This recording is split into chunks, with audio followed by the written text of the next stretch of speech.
Су ресурстары маркетинг жауапкершілігі шектеулі серіктестігінің басшылығы ассенизаторлы машиналардың иелерімен кездесті. Кәсіпорын басшысы Анарбек Орманмен кездесудің бастамашысы ассенизаторлы автокөліктердің жүргізушілерінің өздері болды. Су ресурстары маркетинг жауапкершілігі шектеулі серіктестігінің ғимаратында өткен басқосуда олар күнделікті туындайтын бірқатар сұрақтарын қойды. Ол ағынды суды қабылдау тарифі, сарқынды суды төгетін станцияның тәулік бойғы жұмысы және бірқатар техникалық мәселелер бойынша сауалдар.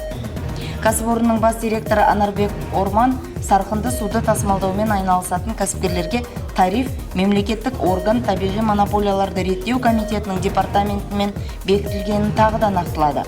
Қазіргі таңда 1 текше метр сарқынды су құны 51 теңгені құрайды. Анарбек Оңғарұлы кәсіпорын ассенизаторларға бұған дейінгі уақытта барынша жеңілдік жасап келгенін айтты.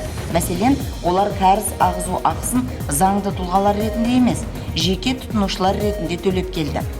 Сондай-ақ, су ресурстары маркетинг жауапкершілігі шектеулі серіктестігінің бас директоры жүргізушілерге, егер олар кәріз ағызу станциясына әкелетін ағынды су сапасына тікелей жауап бергісі келмесе, тапсырыс берушілерден оны растайтын құжатты алып келуге міндетті екенін айтты.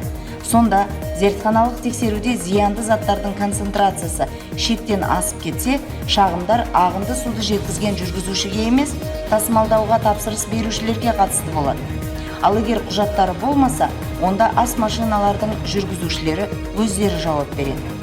Сарқынды су төгетін станцияның тәулік бойғы жұмысына түнде келетін ассенизаторлардың санына да талдау жасалады. Егер түнгі жұмыс кәсіпорынға рентабельді болса, онда жұмыс жүйелі жүргізіледі, түнде де жұмыс істейді. Анарбек Оңғарұлы ағынды суды тасымалдаушылар қойған басқа да сұрақтарға жауап берді. Түсініктемелер мен ұсыныстарын айтты.